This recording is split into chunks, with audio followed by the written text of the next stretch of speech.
WCBI News at 6 starts now. Good evening, everyone. Friday is fast approaching. It's the final day for people who are receiving extended unemployment help. Those benefits have added an extra $600 to budgets stretched thin by layoffs and business closings. Now that extra cash has run dry. WCBI's Bobby Martinez joins us live in the studio with a look at what folks can expect. That extra $600 has helped eliminate the financial stress for thousands of Mississippians. But the uncertainty of COVID and the lack of agreement among lawmakers in Washington means the future is still up in the air. We need help, and we need this to continue. What was once a financial relief to millions of jobless Americans across the country will now be a thing of the past come Friday. It have helped me and my family a whole lot during the unemployment, because without the extra $600, I wouldn't know how I was going to keep a roof over our head, or how we was going to eat, or pay other bills. Smith, who has been on unemployment since March, went back to work just this week. She is worried for those who relied on the extra cash to pay their bills. Now, since the $600 is ending, not only myself, there's going to be a lot of families out there hurt. How they supposed to pay the rent? How they supposed to pay the utility bills or feed their kids? Because if you go back to work during the coronavirus is out and you get sick, so you have to go back, unemployed again, and then what? Kaylee Berry, Deputy Director for the Office of Reemployment Assistance here in Mississippi, says there isn't another option for those looking to receive extra money at the moment, but there are talks between congressional leaders on an extension. It is my understanding that there is ongoing discussion about a potential extension or possible form of the $600 payment that may be passed moving forward. So what if an employee is asked to come back to work during this pandemic? There may be conditions where a person might be directly impacted by COVID that would allow them to have ongoing eligibility even if they did not return to work, but it would be based on their circumstances, the circumstances of the job offered to them, being suitable work. A lot of factors come into play. Barry says you can also seek help finding a job by visiting the state's unemployment website. And I'll have that link posted to you on our website. Beware of those who say they can get your money for you quicker. The Alabama Department of Labor warns folks to look out for fraud and always protect your personal information. This is the website you can go to in Alabama if you think someone may be using your information to file for unemployment. It's a new portal on the Alabama Labor Department's website. You can report potential fraud here. And remember, there is never a charge from the State Labor Department for their work to help people collect unemployment. For many mothers, it's a lifeline. The Women's, Infants, and Children Food Distribution Center provides families with supplemental foods, everything from eggs, dairy and produce, baby foods, and formula. But the Lowndes County WIC Center is closing for good.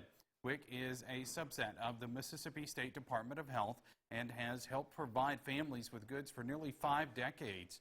With the Lowndes County branch closing, participants will be forced to drive to neighboring counties to continue with the program. But for many families, that's just not possible. A lot of people come on their lunch breaks. I do know a lot of people don't have transportation, so it's already hard for them to come out here with it being so far out. I know a lot of people that utilize this service every month that can't afford to supplement milk and different things like that, and it'll be very, very hurtful to them. WIC participants must go through multiple steps before they are accepted into the program. We have reached out to the State Department of Health for comment. We are awaiting a response. Individual Mississippians are financially impacted by COVID-19, and city budgets are also feeling the pocket pinch. Some people are staying home, meaning they're shopping less. That means a drop in sales tax revenue. Sales tax is the fuel for city budgets across the state. With less revenue, cities will have to find ways to get more money back in, which could mean cuts to important services. Executive Director for the Mississippi Municipal League, Shari Veazey, says the big issue is facing many cities across the state. Some of our cities, particularly the mid to smaller ones, have not seen a lot in the way of expenses, but they've seen dips in revenue. And even in a small town, just a little bit of revenue loss is a serious issue because they don't really have a way to make that up. And nobody wants to raise property taxes, and in some of our smaller communities, a mill does not generate a lot of property tax, so that's really not a good solution anyway. The Mississippi Municipal League is asking Congress to pass a fourth stimulus bill that would allow cities to use funds to replace lost revenue. Well, the numbers aren't any better today. More than 1,500 Mississippians test positive for COVID-19. Here are the new numbers from the Mississippi State Department of Health.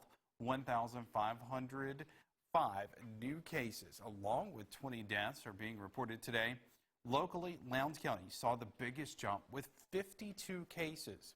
Other high numbers came from Lafayette County with 29 and Winston County with 22. Lee County had 19 cases. More than 1,200 people are in the hospital with suspected or confirmed COVID-19. 178 of them are on ventilators. There are 197 long-term care facility outbreaks in the state. The Mississippi State Department of Health is giving more guidance to employers on when to let employees who have tested positive return to work. State Health Officer Dr. Thomas Dobbs says the employee does not need a negative COVID-19 test in order to be back on the job. People's tests will stay positive for a long time after they're no longer contagious. Currently, CDC does not recommend retesting anyone who's tested positive for 90 days. Because we know it can stick around for such a long time. So if someone has coronavirus, they need to be isolated, away from work, and at home for 14 days and may not return until that point. In addition, they must be totally asymptomatic for 24 hours. More information can be found on the State Department of Health's website. Alabamians will have to continue to wear face coverings in public. Governor Kay Ivey extends the state's mask mandate today for another month. One key change is that masks will be required on all school and college campuses. Students second grade and older must wear them. The order was set to expire on Friday, but will continue until August 31st. State hospital officials urge the governor to keep the mandate in place, citing the decreasing ICU availability across the state. Hey, another day, another gorgeous double rainbow. This from moments ago in Steens from Ken. Take a look at that. Absolutely gorgeous there over some of the fields. And there are still pockets of heavy rain all across the area, not only in Steens, that shower moving out now, but some heavier pockets down toward New Hope into Pickens County. Also some heavier areas of rain over toward Choctaw County. Really kind of dotted all across the landscape tonight. Some folks are ducking and dodging some of those quick downpours with some thunder and lightning. And I really think that continues here overnight tonight. We'll leave a 40% chance in for some showers through 7 o'clock. Overnight, some more isolated showers and then possibly even some storms by the time you wake up on your Thursday morning. Even more through the day tomorrow. I've got to look at that full 7-day forecast coming up in just a few moments. Joey. Accuweather County Community College releases its plans to reopen with precautions and safety measures in place. The plan is based on guidelines from healthcare professionals, feedback from students and employees, along with ICC leadership and recommendations from the college's reopening task force. Areas such as residence halls, campus dining, and academic buildings are all included. Starting August 3rd, masks will be required on all Accuweather Community College buildings. We're really excited about many of the changes we have in place. We've got some neat things in place in the classroom that will help us create physical distancing, allow us to use our technology. So if students aren't able to be with us, we still have a technology in the classroom that will help them be a part of that classroom in a synchronous learning format. So we're very excited about what the fall brings. I look forward to everybody being back, and I just ask that you will continue to take precautions to protect your health and your well-being. Residence hall move-in days have been expanded to allow for social distancing. Those move-in days are August 15th and 16th.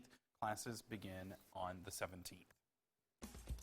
Well, don't let them in. Why one utility company says they won't be coming inside. A cautionary tale ahead on WCBI News at 6. You're watching WCBI's News at 6 with Joey Barnes. Welcome back, everyone. Many college students are starting to move back to Starkville before the fall semester. And Starkville Utilities is warning folks to keep an eye out. Some people are disguising themselves as utility workers. Our Savannah Gato tells us the signs of a scammer. The city of Starkville is warning residents about an ongoing scam. In a recent Twitter post, Starkville Utilities says someone's posing as a Starkville Utilities worker to get inside an apartment or house. General Manager at Starkville Utilities, Terry Kemp, says the metering equipment is on the outside of those buildings. So a person makes a request for a new service, transfer of service, or whatever. We access it from outside. We do not go in. That's one of the biggest red flags to catch if you are being scammed. Kemp also says with today's technology, they can do some of the work right from their office. On the electric side, we have capabilities that most all of our electric meters are remotely controlled. So it really, in those cases, do not require us to even go on site. A few helpful tips. If you think you're the target of a possible scam, ask for more identification from the person. Ask questions that might pertain to the service the scammer says you need. Or Kemp says you can always give them a call. It may be a bill pay. So although this is something that Starkville Utilities, we do not go into connect services, we do not call and demand payments or something on line 2. That's handled in a different approach. So any one time that people have a concern or a question about something they receive from us, please give us a call, because I think what we want to do is explain and to make sure they have all the information they need so that they can do the take correct action. And if you have any issues with scammers, make sure to call Starkville Police. All right, some scattered showers out there, and they're truly scattered. Raining one part of the county 10 miles away. Yeah. You know, a lot of folks ask, what does that mean, scattered storms? Today. You can see the rain across town, but it's not raining where you are. That's going to continue here for the next several days. I think rain chances do go down a little bit as we go into early next week, but there's still lots of humidity, and we are still closely monitoring tropical development. I've got the latest on that in my full forecast coming up right after the break. Stay with us. Your WCBI First Alert Accuweather forecast with meteorologist Trevor Burchat. As we've been talking about here for what seems like the last 3 weeks or so, scattered showers and storms continuing across the region right now. Here's radar, and really most of the activity looking like it's been centered along and south of Highway 82. Some heavy downpours here in Lowndes County. Also over in Pickens County, I've also been watching some heavier cells out to the west in Choctaw County. Ackerman and Ware over towards French Camp getting in on some of that activity. No strikes of lightning with this, just a good summer downpour. As I mentioned here locally in Lowndes County, New Hope getting a quick soaker right now. Also over toward the west, over near GTR, getting some heavier rain. Also in southern Lamar County, just scattered storms going to continue across the region here for the next several hours.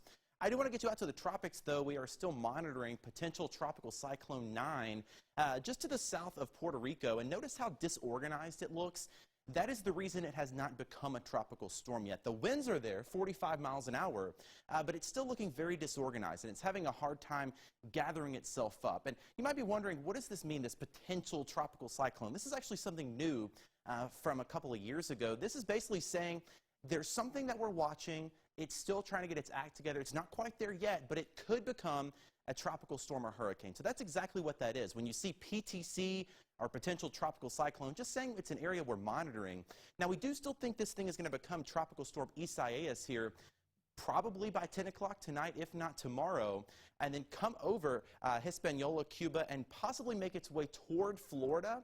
Still a lot of uncertainty in that forecast. The good news is right now looking like it's going to stay at tropical storm strength. So some heavy rain, gusty winds possible, but as of right now, doesn't look like any major impacts, and it is going to stay off to the east of us. Maybe some showers in our neck of the woods, depending on where this thing goes, but generally it's going to stay away from us and head off to sea along the east coast. Here's a live view from the Alpha Insurance Camera Network. Some showers off to the north in Columbus, also down in Louisville, one quick little downpour just off to the north and west of town, as I showed you a moment ago. But in general, showers and storms going to continue here for the next couple of hours. 74 tonight for the low.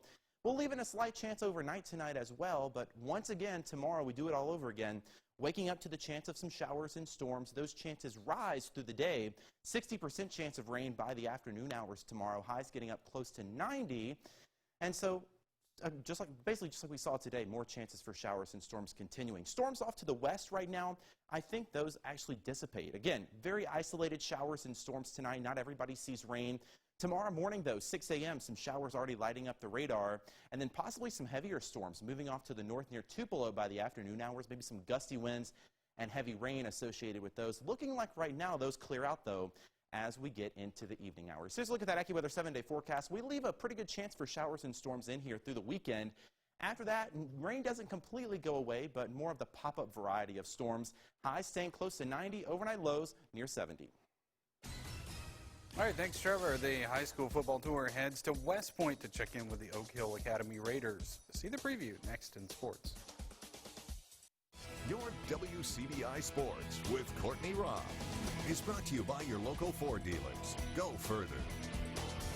We continue the high school football tour with a look at the Oak Hill Academy Raiders. First-year head coach Bill Rosenthal looks to bring a new culture to the Raiders for the new season. Oak Hill is stop number 38 on the high school football tour. WCBI Sports 2020 High School Football Tour is brought to you by Itawamba Community College, Cannon Ford of Starkville, Monroe County Farm Bureau, Max South Broadband, and the Bank of Vernon. New season, new head coach for Oak Hill Academy entering 2020. Bill Rosenthal is now in charge of the Raiders.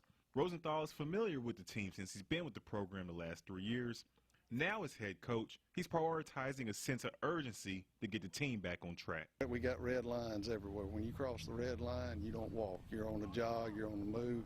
We have a small team, 20 kids, so we got to be in shape. So we got to keep moving, and instead of running 80 sprints to get in shape, we're trying to do it by going to each group, jogging in full speed. We've had a phenomenal summer. Everybody's been here. Everybody's been giving it their all. And it's just a whole different approach. We got a new, better culture, I think. I just think we're having fun with it, honestly. We're more fired up to be here and just ready to get after it and win some games. To come away with some wins, it starts at practice. The players say that the entire team has been giving its all, evidence of how close-knit this bunch is. When you're in town, you got to be here. He trusts us. I feel like we trust him very much. I feel like we have a good relationship right now. Just to not give up, really, and come out every day at practice and not just mess around but get things done. Expect to see the Raiders flying around the field as Rosenthal is putting in a system designed around his players. They've worked hard and accepted their roles so far, and we're excited to get started. Coaches are kind of revolving around like what we have instead of what we don't have. So we don't have much size, but we're fast, we're quick, we're athletic, and we're going to work on that instead of trying to be the bigger man. We're going to be the faster man that works harder. We're going to mix it up and just do a lot of different things that we haven't done in the past and just get defenses to do what we want them to do, and then he's going to put us in the situation to make the plays. One player that looks to make a leap this season and thrive in a new system is returning starting quarterback Cameron Deal. He's just really athletic. He knows the game, and I just feel like the more that he plays, the better he's getting every year. The smarter he gets, the more he understands it, and we're just grateful for him. He knows a little bit more and how to get after it. With the Raiders on the high school football tour, Chris Bolton, WCBI Sports. WCBI Sports 2020 High School Football Tour with Oak Hill Academy is brought to you by Medicomp Physical Therapy. Plenty more stops to still go. We are heading into stop number 39 on Thursday. Can you believe that? We are almost at the 40s. Winona Christian, again, we check in with the Stars on Thursday before heading into the weekend. Columbus Christian, the Rams, will kick off your weekend on Friday for stop number 40. We'll continue to finish up some of those academy schools before we get into 4A ball next week. That's it for sports. More for you when we come back. Just across the state line, an inspirational 10-year-old Fayette County, Alabama boy gets his dream job of becoming a deputy sheriff for a day. Well, now you got your badge, and guess what you get to do until we get to Highway 102? You get to ride with the sheriff, lights and sirens. How about that? Patrick Foster got the big surprise this morning before going off to Children's of Alabama Hospital in Birmingham for surgery. Sheriff Byron Yerby and 3 deputies gave the big send-off. Patrick was diagnosed with hydrocephalus and Gorlin syndrome and has multiple complications. Patrick loves to sing, preach, and pray, and relies on his faith. His mother, Natasha, hopes people realize the significance of accepting those who are special in their own way, and, of course, law enforcement. Probably made his whole year there. Great story. Hey, take a look at that 7-day forecast. Chances for showers and storms continue once again for the next several days. Lower rain chances by the time we get toward the weekend and end of the week, but still rain chances going to stay around here for the next 7 days. Well, at least it makes it cooler if they're going to stick around. That's true. That's a plus. Got to look on the bright side.